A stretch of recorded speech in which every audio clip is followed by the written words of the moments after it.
आज का टॉपिक हमारा है स्क्वाट। स्क्वाट नहीं हुआ ना अभी आप लोग के साथ?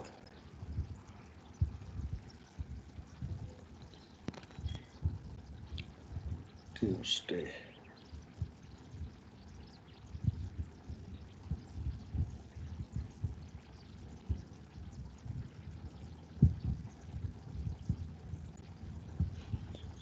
स्क्वाट नहीं किया ना अभी आप लोग के साथ? No sir.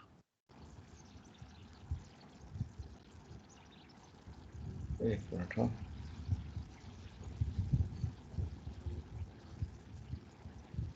ट्यूसडे है।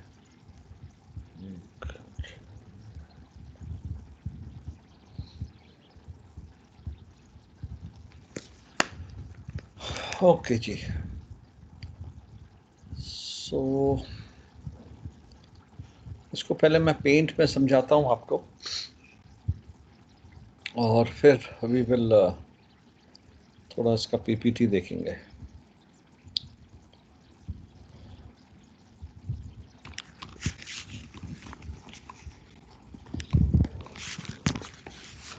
हाँ जी, स्क्रीन दिखाई दे रहा आप लोग को सबको? यस। ऑलराइट।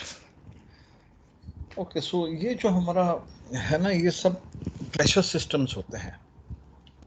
स्क्वाट जो भी है, मतलब मेरा मतलब है कि जहाज में ना प्रेशर एक्ट करता है, साइड से, ऊपर से, नीचे, सब जगह से। पानी का प्रेशर, विंड का प्रेशर। सो पॉजिटिव प्रेशर्स होते हैं, नेगेटिव प्रेशर्स होते हैं। नाउ ये आपका जहाज है। तो बहुत मोटा हो गया ये।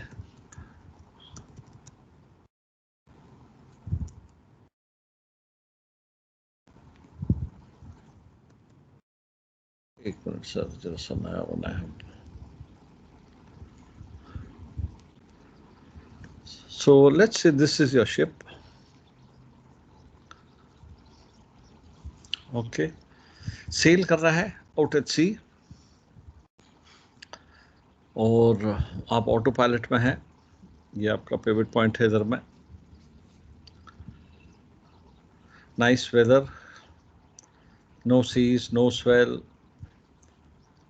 नो रोलिंग पिचिंग, कुछ नहीं है।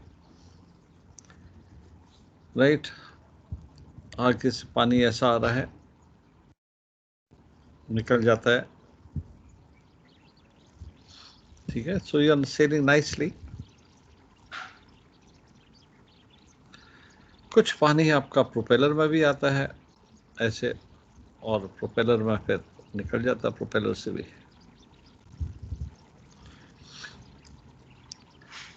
ठीक है, there are equal pressures on both side of the vessel.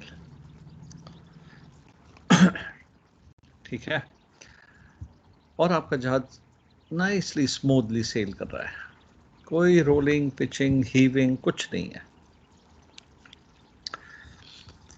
सब जगह पोर्ट स्टार्बोर्ड साइड में प्रेशर सिस्टम सब बराबर है। लेकिन शिप में अलग अलग जोन्स होती हैं। जैसे ये एक जोन है, ये एक जोन, अलग अलग जोन्स हैं, एरियाज हैं, जहाँ प्रेशर सिस्टम्स अलग हैं। For example, forward part of the vessel, यहाँ पे प्रेशर सिस्टम्स अलग हैं।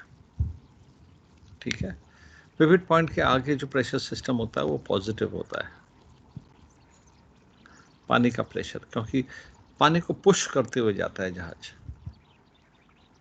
फिर पिवट पॉइंट के पीछे ये जो सिस्टम्स हैं, ये जो एरियाज हैं, यहाँ पे प्रेशर सिस्टम थोड़े से अलग है। पिवट पॉइंट के पीछे नेगेटिव सिस्टम प्रेशर्स होते हैं। ठीक है, इस एरिया में अगेन प्रेशर सिस्टम्स अलग हैं। तो अलग अलग एरियाज होती हैं जहाँ प्रेशर सिस्टम्स अलग अलग होते हैं। पोर्ट और स्टार्बोर्ड में बराबर होंगे, और पिवट पॉइंट के पीछे जो प्रेशर सिस्टम्स होते हैं वो नेगेटिव प्रेशर होता है। साइड में जो है ये सब नेगेटिव नेगेटिव दिखा रहा हूं मैं। ठीक है, अब ये जो जोन है रेड वाली, पिवट पॉइंट के पीछे जो एकदम की, यहाँ पे नेगेटिव प्रेशर है पोर्ट और स्टार्बोर्ड में। इस जोन में, राइट। ये जो ग्रीन वाली जोन है, यहां भी नेगेटिव प्रेशर है पोर्ट और स्टार्बोर्ड में। शिप के अंदर नहीं है, शिप के बाहर, वो जोन दिखा रहा हूं मैं, अलग अलग जोन, वहां भी नेगेटिव प्रेशर है, लेकिन रेड वाले से थोड़े से ज्यादा होंगे। वैसे ही ब्लू का है, यहाँ पे इस वाली जोन, ये वाली जोन है, यहाँ भी प्रेशर सिस्टम्स है, डिफरेंट प्रेशर सिस्टम्स है। ग्रीन वाली से फर्क नेगेटिव है, लेकिन ग्रीन वाली से फर्क है। सो अलग अलग जोन्स हैं शिप में, जहाँ प्रेशर सिस्टम्स वेरी करते हैं, डिफरेंट होते हैं। Forward the pivot point positive pressure होता है, क्योंकि आगे पानी को पुश करते हुए जाता है जहाज, तो वहां पे पॉजिटिव प्रेशर बिल्डअप हो जाता है। ठीक है, जैसे फॉर एग्जांपल, लेट्स से एक छोटा सा एग्जांपल दे रहा हूँ। आप अगर अपने मुंह में फूंक मारते हैं, जब फूंक मारते हैं तो मुंह में हवा भरते हैं और फिर फूंक मारते हैं, तो मुंह के अंदर आपके पॉजिटिव प्रेशर होता है। जब आप कोका कोला पीते हैं, स्ट्रॉ से पीते हैं, या जब आप ब्रीथ करते हैं मुंह से, जब आप सक करते हैं स्ट्रॉ से या कुछ, तो आपका जो मुंह के अंदर जो प्रेशर सिस्टम होता है वो नेगेटिव हो जाता है। ठीक है, तो ये प्रेशर सिस्टम्स होते हैं एयर के या किसी भी चीज़ के, पॉजिटिव या नेगेटिव। ठीक है, आपने मुंह फुलाया, उसमें हवा भरी तो पॉजिटिव हो गया, और नेगेटिव, जैसे एक फुटबॉल होती है, फुटबॉल में आप हवा भरेंगे तो मतलब अंदर प्रेशर है, पॉजिटिव प्रेशर है, हवा सारी निकल गई, क्रम्बल हो जाती है फुटबॉल, नेगेटिव प्रेशर है अंदर। तो जब हवा भरते तो पॉजिटिव प्रेशर हो जाता है। तो वैसे यहाँ भी है पॉजिटिव नेगेटिव प्रेशर्स। पानी को पुश करते हुए जा रहा है जहाज, तो आगे पॉजिटिव प्रेशर है, बाकी पीछे नेगेटिव होते हैं। अब ये जो प्रेशर सिस्टम्स हैं, ठीक है, जहाज बिल्कुल स्मूथली चल रहा है। अब इस प्रेशर सिस्टम को अगर डिस्टर्ब किया जाए किसी भी तरीके से या किसी भी वजह से, अगर ये डिस्टर्ब होता है प्रेशर सिस्टम, तो क्या होगा? इम्बैलेंस हो जाएगा, प्रेशर सिस्टम का इम्बैलेंस हो जाएगा, और उसका जो नेट इफेक्ट होगा, उसको हम इंटरैक्शन बोलते हैं। ठीक है, जो नेट इफेक्ट होता है इसका इम्बैलेंस का, उसको इंटरैक्शन बोलते हैं। Squat is a form of interaction. So अगर ये प्रेशर सिस्टम बदलता है किसी भी वजह से, like I said, due to the presence of another ship, कोई नजदीक आ गया, जहाज आ गया नजदीक में, due to the presence of horizontal restriction canal में, बैंक इफेक्ट जो है था वो भी इसी की वजह से प्रेशर सिस्टम बदल जाते हैं। Due to any vertical restrictions, shallow water में आ गया, अंडर कील क्लियरेंस कम हो गई। सो किसी भी वजह से अगर ये प्रेशर सिस्टम में बदलाव आता है, there will be an imbalance which will result in net pressures, और उसको हम इंटरैक्शन कहते हैं। लेट्स से आप खड़े हो, शांति से खड़े हो आप, सब जगह से आपके प्रेशर सिस्टम बराबर है। कोई अगर पीछे से आपको धक्का मारेगा तो मतलब प्रेशर सिस्टम बदल गए, और आपका जो नेट इफेक्ट जो होगा, उसका जो रिजल्टेंट होगा, वो इंटरैक्शन कहलाएगा। आप गिरोगे आगे को, पीछे को, साइड को, या जो भी है।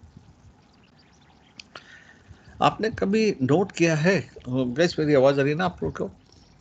Yes sir. Okay, yes sir. So let's से ये आपकी गाड़ी है, ठीक है, आप ड्राइव कर रहे हो, हाईवे पे हो, ड्राइव कर रहे हो, बड़े आराम से जा रहे हैं, बगल से एक ट्रक निकलता है,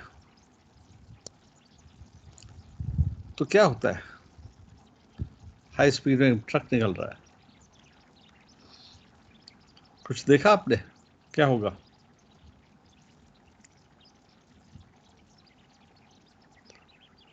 हाँ जी, वो तो फिर ट्रैक्शन लगती है सर। थोड़ा वॉबल करती है ना गाड़ी आपकी, Yes, sir.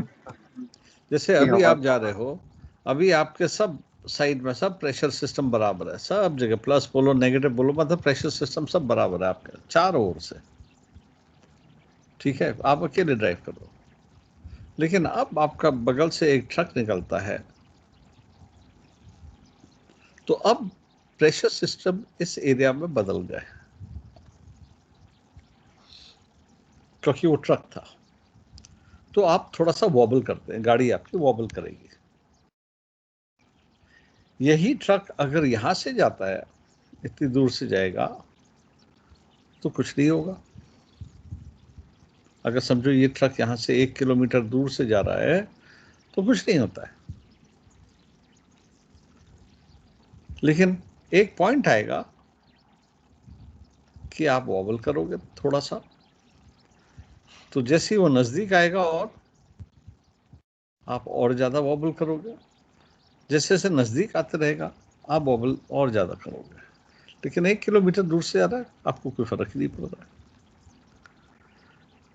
अब क्या हुआ है कि इस एरिया में जो आपका जो प्रेशर सिस्टम्स है वो बदल गए हैं इस एरिया में। दैट इज, ये जो जोन है आपकी between you and the truck जो रेड में है, तो वैसे ही जहाज पे होता है कि कभी आप शैलो वाटर्स में आते हैं तो अंडर कील क्लियरेंस कम हो गई, कनाल के बीचों बीच में जा रहे हो, ठीक है, कोई प्रॉब्लम नहीं, सब जगह प्रेशर सिस्टम्स बराबर है। लेकिन कनाल के आप साइड में आ जाते हो, तो यहाँ प्रेशर सिस्टम अलग हो गया, यहाँ प्रेशर सिस्टम अलग हो गया। तो squat is also a form of interaction.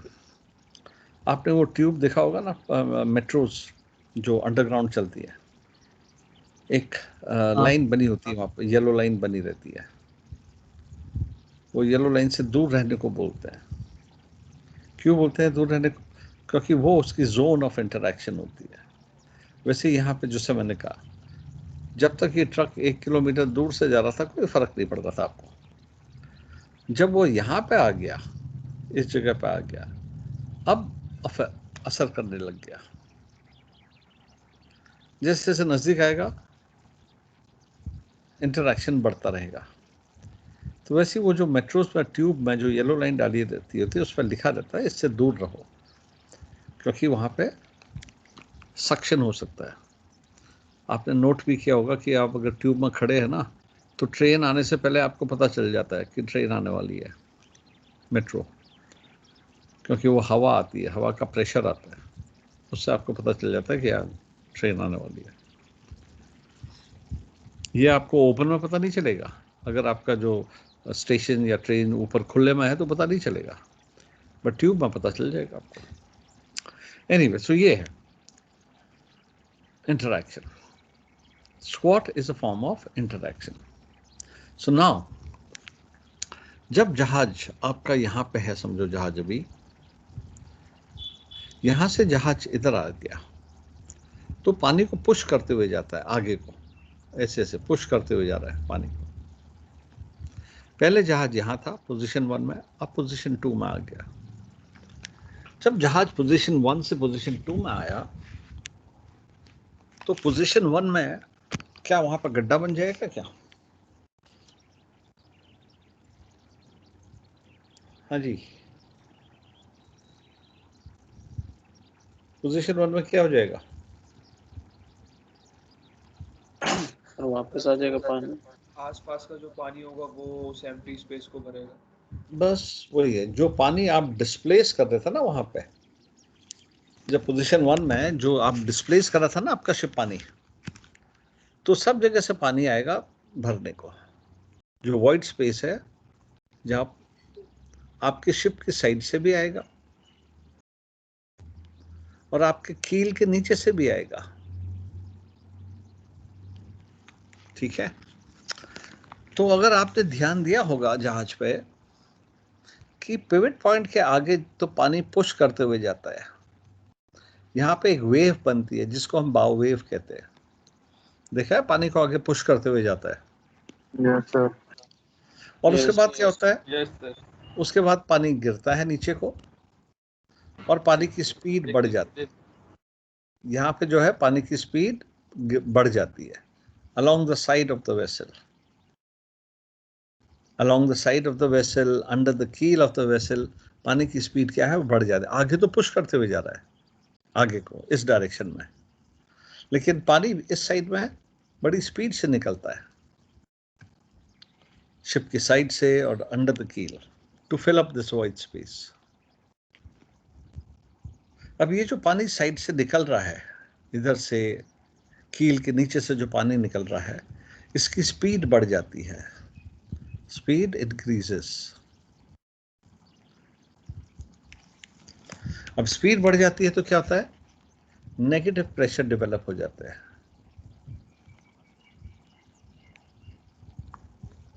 ठीक है, along the side of the vessel तभी वहां पे नेगेटिव प्रेशर होता है। Forward of the pivot point positive होता है, after the pivot point negative pressure होता है, क्योंकि पानी की रिलेटिव स्पीड बढ़ गई है। जब स्पीड बढ़ जाती है, नेगेटिव प्रेशर बिल्डअप होता है, और जब नेगेटिव प्रेशर बिल्डअप होता है तो वेसल ड्रॉप्स वर्टिकली डाउन। तो मतलब समझो, मैं एक डायग्राम बनाता हूँ यहाँ पे, ये समझो आपका जहाज है, इवन कील में है, और ये आपकी वाटर लेवल है। तो क्योंकि काइनेटिक एनर्जी, पिवट पॉइंट आपका इधर में है, क्योंकि काइनेटिक एनर्जी बढ़ गई है, पानी की स्पीड बढ़ गई है, नेगेटिव प्रेशर आ गया है, तो what happens, vessel drops vertically down. तो आपका जो जहाज है, जरा मैं रेड कलर ले लूं, आपका जहाज ऐसे वर्टिकली नीचे ड्रॉप कर जाएगा।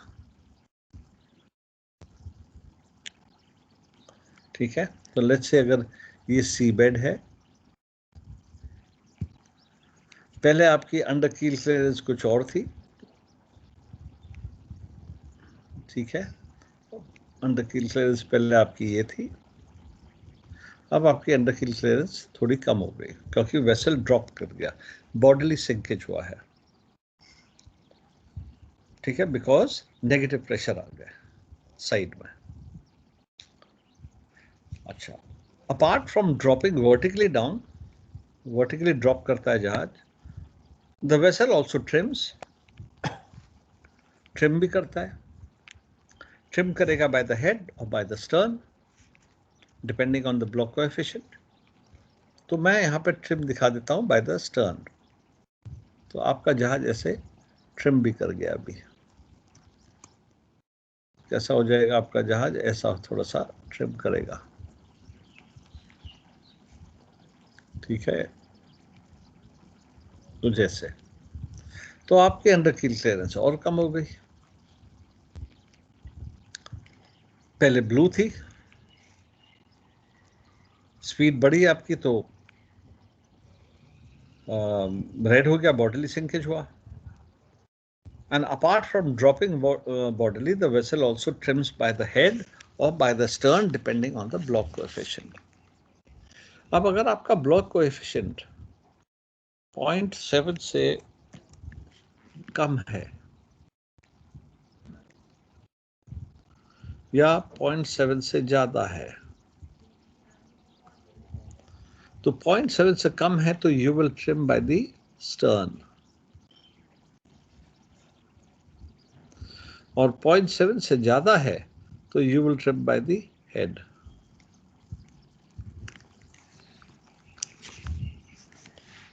So you will drop vertically down plus also trim either by the head or by the stern. तो ब्लॉक कोएफिशिएंट आपका 0.7 से कम है तो you will trim by the stern. Block coefficient 0.7 से ज्यादा है तो you will trim by the head. तो अब आपकी अंडर कील क्लियरेंस ग्रीन वाली है, you have trimmed by the stern. So ये जो रिडक्शन है, overall reduction, the blue minus the green, इसको हम स्क्वाट कहते हैं।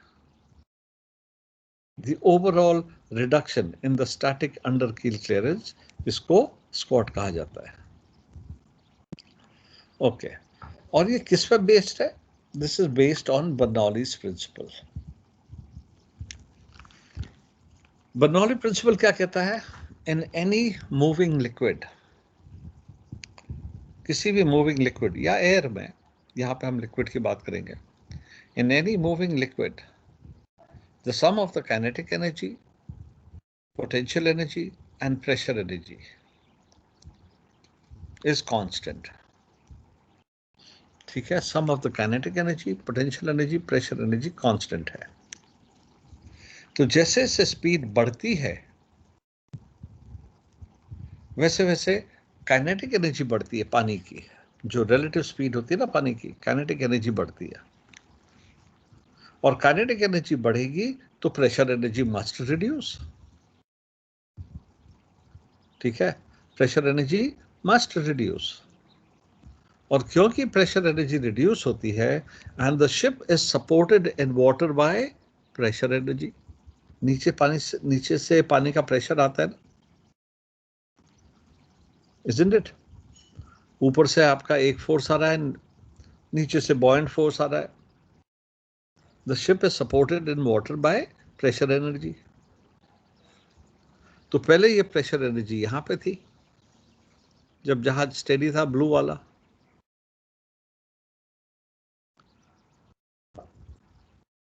जब जहाज स्टॉप था तो ब्लू वाला था। जैसे जैसे स्पीड बढ़ी, काइनेटिक एनर्जी बढ़ी, तो प्रेशर एनर्जी कम हो जाएगी। प्रेशर एनर्जी कम हो जाएगी तो vessel will drop bodily down, क्योंकि ship is supported in water by pressure energy. क्योंकि प्रेशर एनर्जी कम हो गई तो वेसल ड्रॉप्स वर्टिकली डाउन। तो इस प्रिंसिपल पर बेस्ड है। आपने देखा होगा कि जैसे लेट्स से ये एक पाइप है और ये पाइप से पानी निकल रहा है एक कांस्टेंट स्पीड से, क्रॉस सेक्शनल एरिया सब बराबर, पानी निकल रहा है इधर से।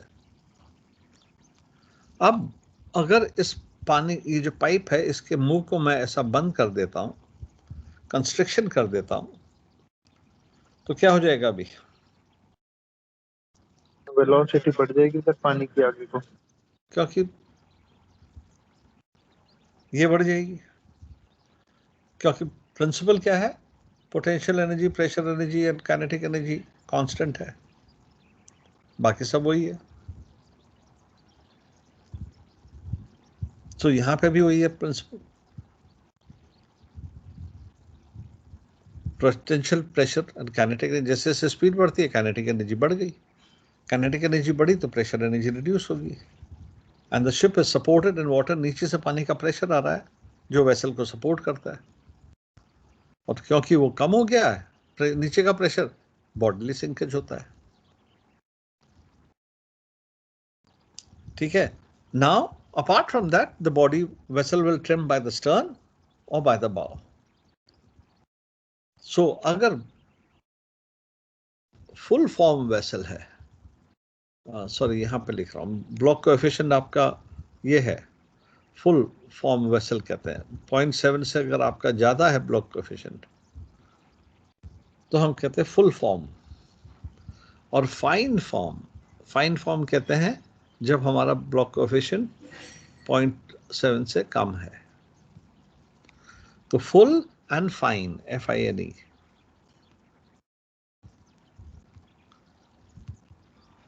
यहां पर लिख रहा हूं FINE, full form and fine form. Block coefficient 0.7 से कम है तो फाइन फॉर्म है, 0.7 से ज्यादा है तो फुल फॉर्म है। तो फाइन फॉर्म वेसल 0.7 से कम है, बॉडीली ड्रॉप करेगा, ट्रिम करेगा by stern. Similarly full form है, बॉडी ड्रॉप करेगा, ट्रिम करेगा by the head. So this overall reduction in the static under keel clearance, इसको हम स्क्वाट कहते हैं।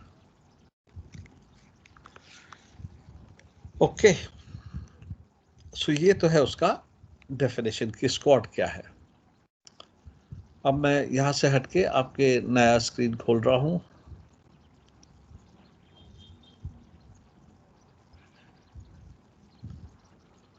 एक मिनट, इसको कैंसिल करके एक और खोल लेते हैं ना।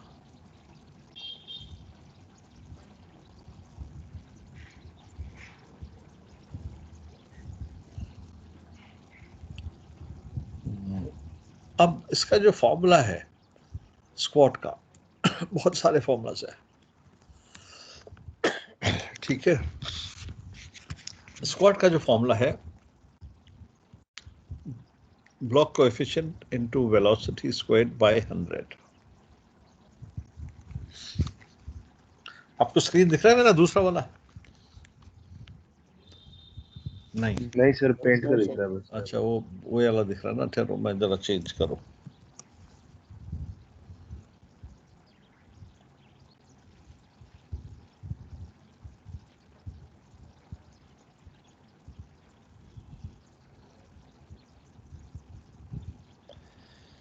सो ये फॉर्मूला है स्क्वाट का, रफ फॉर्मूला, मोटा मोटा फॉर्मूला ओपन वाटर्स में।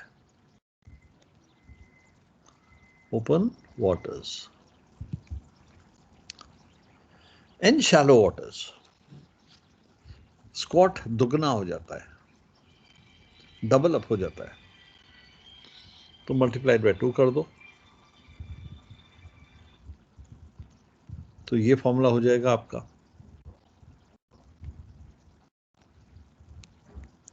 इन शैलो वाटर्स, ठीक है जी। सो ओपन वाटर्स में डिवाइड बाय 100, शैलो वाटर्स में डिवाइड बाय 50। ना एक कहावत है, मैं फॉर्मूला यहां पे लिख रहा हूं, CB into velocity squared upon 50 लेते शैलो वाटर्स में। एक कहावत है कि you half your squat speed, you quarter your squat. अपनी स्पीड को तुम हाफ कर दो तो you quarter your squat. So let's से आपका ब्लॉक कोएफिशिएंट 0.7 है, स्पीड लेट्स से 20 नॉट्स है, डिवाइडेड बाय 50। तो अगर मैं इसको सॉल्व करने को देखूं, सो मेरा हो गया 5.6 मीटर का स्क्वाट, ठीक है। मैं अपनी स्पीड को हाफ कर देता हूं, 0.7 multiplied by 10 multiplied by 10 divided by 50। मैंने इसको हाफ कर दिया स्पीड को। सो आपका स्क्वाट कितना हो गया? 1.4 metres. In other words, you half your speed, you quarter your squat. Quarter your squat means आपका जो squat है वो 1/4 हो जाता है स्पीड को हाफ करने से। सो बेस्ट थिंग इज कि अगर आपको स्क्वाट का इफेक्ट कम करना है तो अपनी स्पीड को कम कर दीजिए, स्क्वाट इतना कम हो जाता है, ठीक है ना। ये जो फॉर्मूला मैंने बताया था अभी आपको, ये एक रफ फॉर्मूला है, ये this is not the exact formula. And जैसा मैंने आपसे कहा बहुत सारे फॉर्मूलाज होते हैं। सो ये जो फॉर्मूला है दिस इज जो मैं यहाँ पे लेता हूँ क्लास में, block coefficient into velocity squared नहीं है, velocity to the power of 2.08 multiplied by s to the power of 0.81, ठीक है, to the power of 0.81।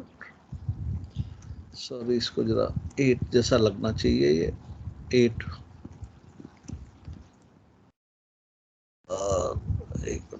to the power of 0.81 divided by 20, ठीक है। ये एक फॉर्मूला है which is quite accurate, वैसे बहुत सारे हैं। Sir, divided by 20 shallow waters के लिए रहेगा कि नॉर्मल के लिए? ये नॉर्मल के लिए, कहीं के लिए भी आप यूज कीजिए, क्योंकि हमने फैक्टर s ले लिया है, ठीक है। सो s का मतलब, अभी आ रहा हूँ सर व्हाट इज फैक्टर है? सर अभी आ रहा हूँ।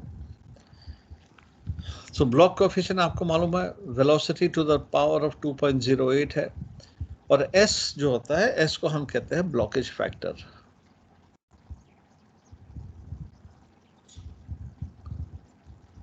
Blockage factor. अब ब्लॉकेज फैक्टर क्या होता है? लेट्स से आपका ये कनाल है, मतलब आप शैलो वाटर्स में है, और ये आपका जहाज है।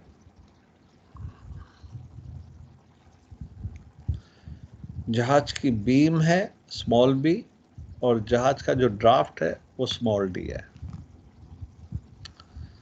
देन ये कैपिटल डी जो है ये डेप्थ ऑफ वाटर है, एंड कैपिटल बी जो है ये ब्रेथ ऑफ कनाल है, ब्रेथ ऑफ द कनाल। तो ब्लॉकेज फैक्टर क्या है? It is a ratio. किस चीज का ratio? The under water cross sectional area of the vessel, मतलब b into D.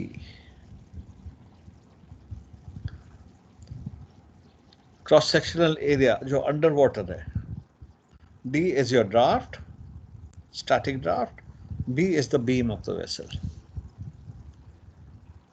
2, the breadth of the canal multiplied by the depth of the canal, depth of water in the canal.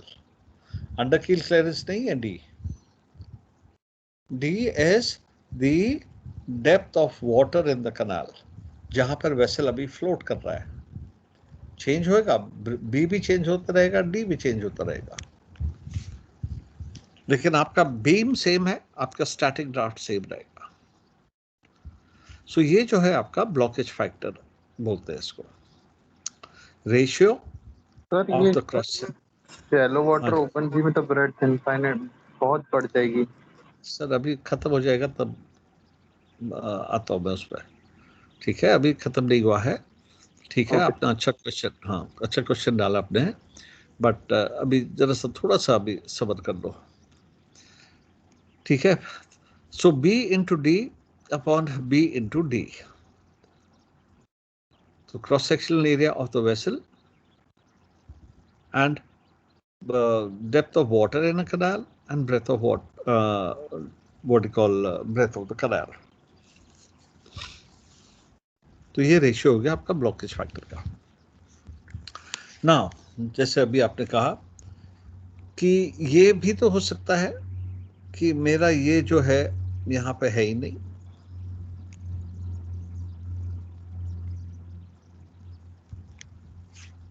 Correct? Yes sir. तो हम ये capital B को क्या लेंगे? Right?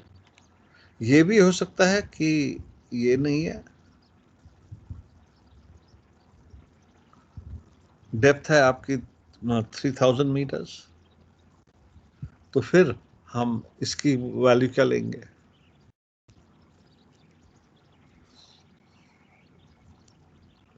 Capital b और capital D कहां से निकालेंगे? स्मॉल बी स्मॉल डी तो हमें पता है हमारा ड्राफ्ट क्या है। सो उसके लिए एक फॉर्मूला होता है सर, और फॉर्मूला क्या होता है कि कहाँ गया, कैपिटल बी निकाल रहा हूं मैं यहाँ पे। कैपिटल बी का जो फॉर्मूला है इसको बोलते हैं हम breadth of breadth of influence, breadth of influence, capital b, और इसका फॉर्मूला है आपका 7.7 plus 20 times 1 minus log coefficient square 1 minus CB squared all into small b.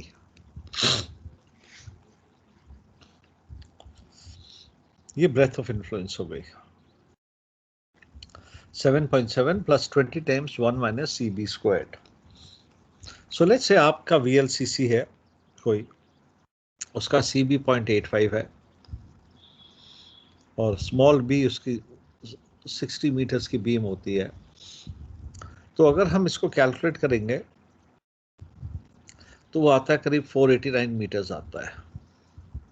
ठीक है, मैं राउंड फिगर ले रहा हूं 500 का मीटर्स। ठीक है, समझाने के लिए मैं आपको 500 मीटर्स ले रहा हूँ। Coming back to my image here, नया इमेज बना देते हैं। चलो, तो ये मेरा जहाज है,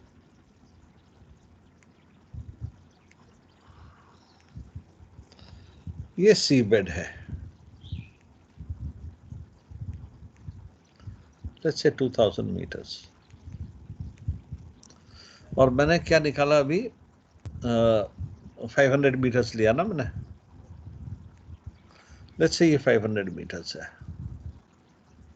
कहाँ से, इधर से लेकर के इधर तक।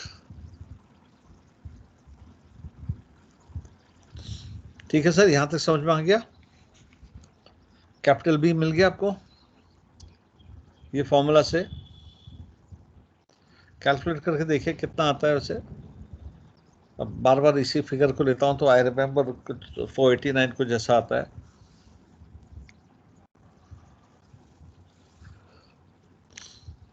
ठीक है, तो ये 500 मीटर हो गया। 500 मीटर कैपिटल बी है, मतलब द एंटायर विड्थ। अरे यार, ये आ गया आपका एंटायर विड्थ। इसका मतलब सेंटर से 30 मीटर ये है, क्योंकि जहाज की बीम क्या है, 60 मीटर।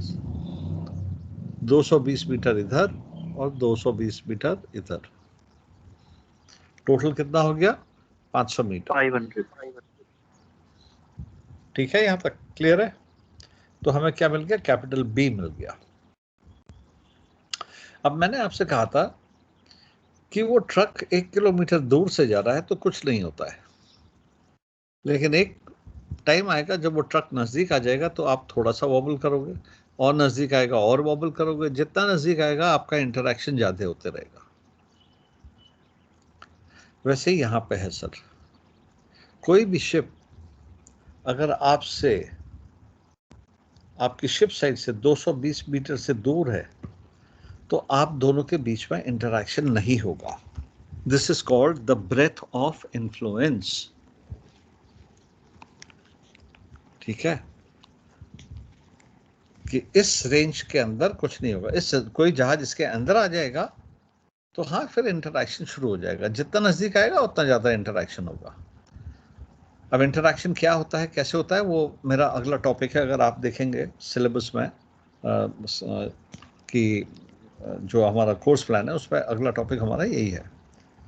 तो 220 मीटर से दूर है तो आप दोनों के बीच में इंटरेक्शन नहीं होगा। ये तो हो गया हमारा कैपिटल बी। अब कैपिटल डी निकालना है आपको। कैपिटल डी निकालने का मतलब है डेप्थ ऑफ इन्फ्लुएंस। ओके, मैं इसको रब ऑफ कर देता हूं, तुम्हारे जो जहाज को मैंने बना रखा है यहाँ पे। तो कैपिटल डी हो गया आपका डेप्थ ऑफ इन्फ्लुएंस। और डेप्थ ऑफ इन्फ्लुएंस का जो फॉर्मूला है, it is 5 times your draft divided by block coefficient. क्या है फॉर्मूला, 5 times योर ड्राफ्ट, मैं कैपिटल डी लिख रहा हूं, उसको हम डेप्थ ऑफ इन्फ्लुएंस, जैसे ब्रेथ ऑफ इन्फ्लुएंस था, depth of influence, 5 times your draft divided by block coefficient. So let's से आपका ड्राफ्ट हम लोगों ने 20 मीटर ले लेते हैं, 5 into 20 डिवाइडेड बाय 0.85, और ये 117-18 कुछ आता है। मैं एक राउंड फिगर ले रहा हूं, 120 मीटर। तो 120 मीटर क्या है हमारा, डेप्थ ऑफ इन्फ्लुएंस। ओके, इसी इमेज में आ जाते हैं, और मैं यहाँ पे आपको रेड से दिखा रहा हूँ कि ये है 120 मीटर।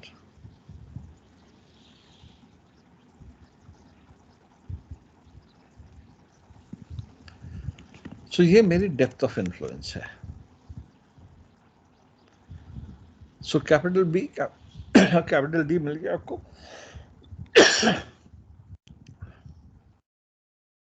हाँ जी, यस सर। तो ओपन वाटर्स के लिए भी मिल गया है आपको, शैलो वाटर के लिए भी मिल गया है।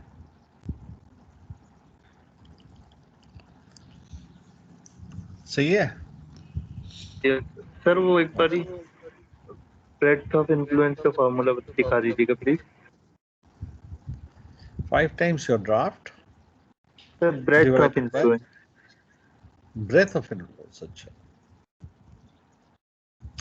7.7 plus 20 times 1 minus CB block coefficient का squared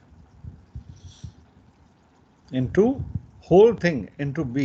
B is the beam of the vessel. Small b जो है वो beam of the vessel है.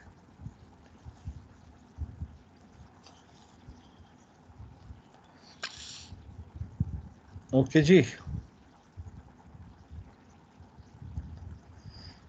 ओके अब इस इमेज में आ जाते हैं. तो मैंने आपसे कहा कि वो जहाज 220 मीटर से दूर है तो इंटरैक्शन नहीं होगा, उसकी ब्रेथ ऑफ इन्फ्लुएंस से दूर है. तो अब आपका जो डेप्थ ऑफ इन्फ्लुएंस है यहाँ पे 120 मीटर है. एक्चुअल डेप्थ क्या है? 2000 मीटर है. अब धीरे धीरे आप नज़दीक आ रहे हैं, पोर्ट के नज़दीक आ रहे हैं, लैंड के नज़दीक आ रहे हैं. आपका सी बेड धीरे धीरे ऊपर आ रहा है. ठीक है, मतलब जो आपकी डेप्थ है वो धीरे धीरे कम हो रही है. ये आपका सी बेड आते जा रहा है ऊपर, और अब आपका सी बेड यहाँ पे आ गया है. मतलब एक्चुअल डेप्थ क्या है? 120 मीटर. डेप्थ आपकी अब क्या हो गई? 120 मीटर हो गई. और डेप्थ ऑफ इन्फ्लुएंस क्या है? वो भी 120 होगी. दोनों सेम सेम. और अब सर ये एक बार आपका जो फिर से बता दीजिए क्या सर। ये क्या जानना 120 सर, ये 120 कैसे हो गई 2000 सर? सर जब आप लैंड के नज़दीक आते हैं तो आपकी सी बेड ऊपर आता है या सी लेवल नीचे जाती यस है? सी बेड ग्रेजुअली सी राइज बेड करते ऊपर रहता है ना. यस तो अब यस सी सर। बेड ऊपर आ गया तो डेप्थ कम हो गई. ओके अब आपकी समझो आपकी डेप्थ भी 120 है, मीटर है, और आपका डेप्थ ऑफ इन्फ्लुएंस भी 120 है. दोनों सेम हो गया. ठीक है. अब आपका ये सी बेड इधर आ गया. अब आपका सी बेड हो गया है, एक्चुअल डेप्थ हो गई है 100 मीटर्स. एक्चुअल डेप्थ क्या हो गई? 100 मीटर्स. पहले एक्चुअल डेप्थ 2000 मीटर थी. डेप्थ ऑफ इन्फ्लुएंस 120 मीटर थी. अब आपकी एक्चुअल डेप्थ 120 मीटर हो गई. डेप्थ ऑफ इन्फ्लुएंस भी 120 है. अब आपकी एक्चुअल डेप्थ हो गई है 100 मीटर्स.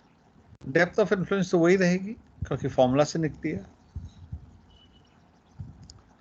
तो जब आपकी एक्चुअल डेप्थ आपकी डेप्थ ऑफ इन्फ्लुएंस से कम हो गई, now you are considered to be in shallow waters. ठीक है, अब आप शैलो वाटर्स में आ गए हो. इसका मतलब ये नहीं है कि शैलो वाटर के इफेक्ट शुरू हो गए, लेकिन आप you are considered to be in shallow waters. ठीक है. आपकी कंपनी के मैनुअल में लिखा रहता ना, डेप्थ 1.5 टाइम्स या under keel clearance 1.5 times 2 times, वो अलग चीज़ है. लेकिन शैलो वाटर तब होता है जब आपकी एक्चुअल डेप्थ आपकी डेप्थ ऑफ इन्फ्लुएंस से कम हो गई. और अभी शैलो वाटर के इफेक्ट दिखाई नहीं देंगे, वो बाद में दिखाई देंगे. But you are considered to be in shallow waters. Okay. तो सर मतलब डेप्थ ऑफ इन्फ्लुएंस अगर बढ़ जाए फिर जो डेप्थ है तो शैलो वाटर्स कंसीडर करेंगे? हाँ, मतलब आपकी जो एक्चुअल डेप्थ है, एक्चुअल डेप्थ 100 मीटर्स है ना. यस सर, मतलब एक्चुअल डेप्थ ऑफ इन्फ्लुएंस से कम हो कम हो जाए तो शैलो वाटर्स. तो you are shallow waters. Okay, चलिए. यही जहाज पोर्ट में गया, इसने कार्गो खाली कर दिया. अब इसका ड्राफ्ट 10 मीटर है. ब्लॉक कोफिशिएंट चलो वही मान लेते हैं. अब इसकी डेप्थ ऑफ इन्फ्लुएंस हो गई 60 मीटर्स। ठीक है, क्योंकि ड्राफ्ट कम हो गया तो ब्लॉक कोएफिशिएंट चेंज होती है, बट समझो स्टेडी है। अब उसकी डेप्थ ऑफ इन्फ्लुएंस हो गई 60 मीटर्स। कितनी हो गई depth of influence? 60 metres.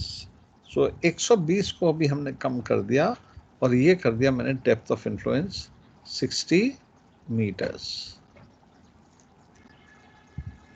Depth of influence क्या हो गई? 60 मीटर्स हो गई। ऑब्वियसली ड्राफ्ट क्या हो गया? ड्राफ्ट भी कम हो गया उसका, ऐसा हो गया जहाज।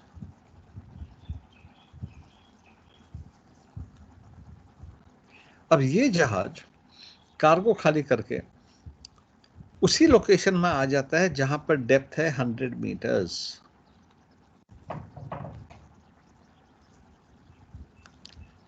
ठीक है, कार्गो खाली किया, कार्गो खाली करने के बाद इसकी डेप्थ ऑफ इन्फ्लुएंस बदल गई क्योंकि फॉर्मूला बदल गया, और ये जहाज कार्गो खाली करने के बाद कहाँ आ गया है? उसी लोकेशन में आ गया जहां पर डेप्थ क्या थी? 100 मीटर्स थी। तो जब ये जहाज लोडेड था, इसकी डेप्थ ऑफ इन्फ्लुएंस 120 मीटर्स थी, एक्चुअल डेप्थ 100 मीटर्स थी, तो ये शैलो वाटर में था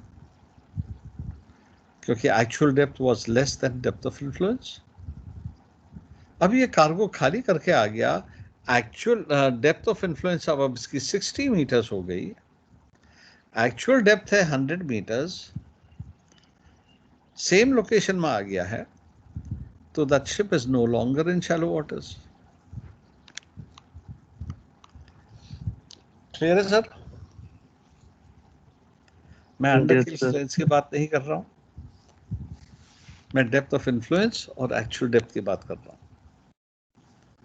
सो वही जहाज जब लोडेड था 100 मीटर की डेप्थ में था, डेप्थ ऑफ इन्फ्लुएंस 120 थी, एक्चुअल डेप्थ 100 थी, कम थी डेप्थ ऑफ इन्फ्लुएंस से, तो वो शैलो वाटर्स में था।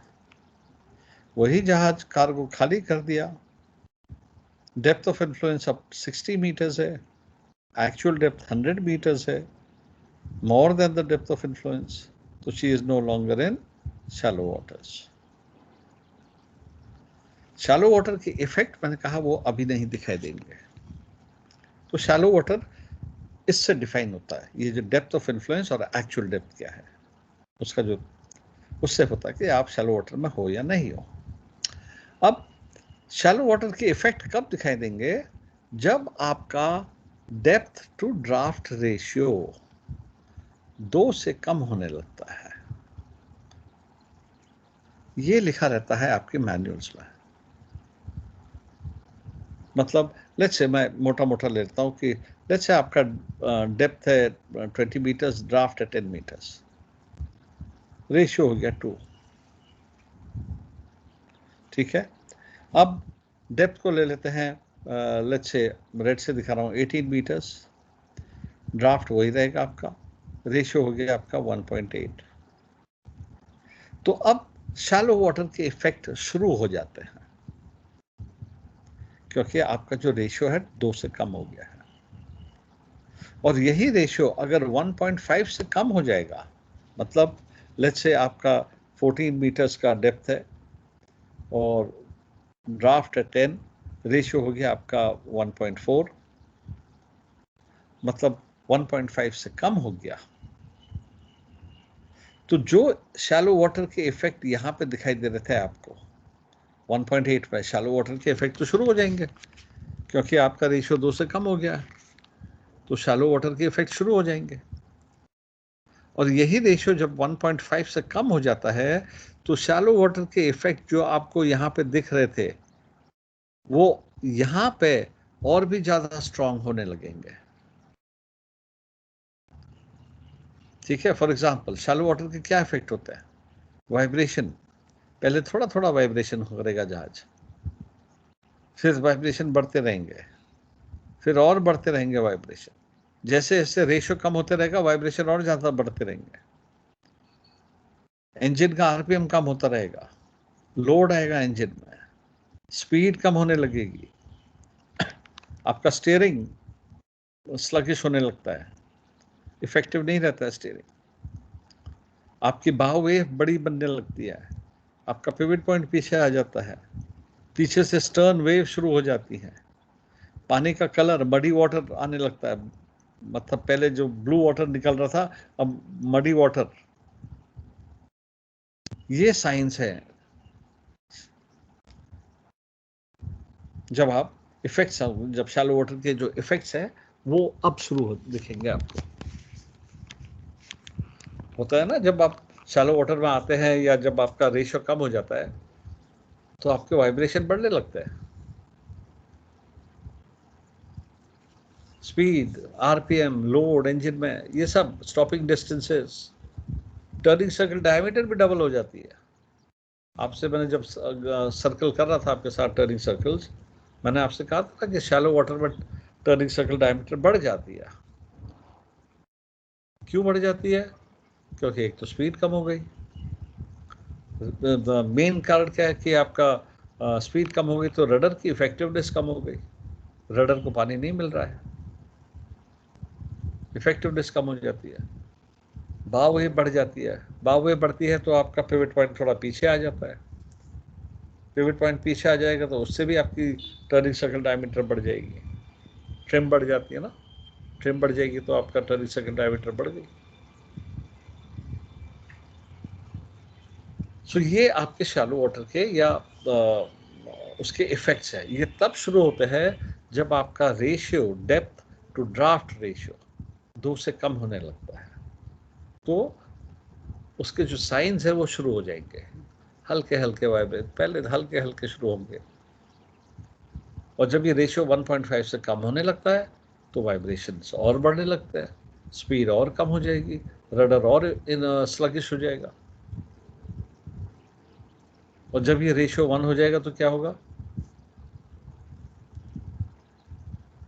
सर अपना कील बॉटम को टच कर जाएगी, जब शिप बॉटम को ग्राउंड टच करेगी, बॉटम को टच करेगी तो क्या हो जाएगा? वाइब्रेशन शिप और ज्यादा ग्राउंड बढ़ सर। जाएगी। ग्राउंड मतलब साइंस क्या है?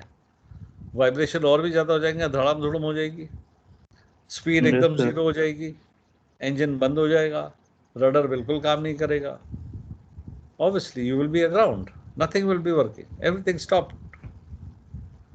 जो मैं कह रहा था पहले, स्पीड कम हो जाएगी, वाइब्रेशन हो जाएंगे, स्लगिश हो जाएगा, अब तो कुछ भी नहीं हो जाएगा, स्पीड 0, वाइब्रेशन जबरदस्त, रडर इनइफेक्टिव, इंजन आरपीएम बंद, यू विल बी अग्राउंड जब रेशियो कम हो गया था। ठीक है सर? Yes sir. सर वो एक बार फॉर्मूला दिखा दीजिएगा अपना स्क्वाट का, जो आपने बताया था एग्जैक्ट वाला, जो पावर्स हैं। ये है जी। Okay sir, okay.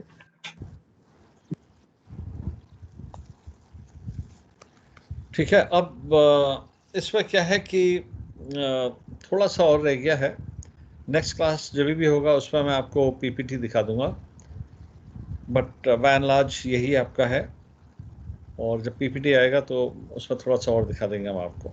ठीक है? Okay sir, thank you sir. चलिए, okay, thank break you sir. लीजिए। ओके जी, ब्रेक लीजिए। थैंक सो यू अब सर। यहाँ पर समझ गए ना कि शैलो वाटर जो आपकी कंपनी बोलती है 1.5 2 टाइम्स, वो शैलो वाटर नहीं है, वो आपको वहाँ पे शुरू हो जाता है, शैलो वाटर अलग चीज़ होती है। चलिए, ओके, ब्रेक लीजिए।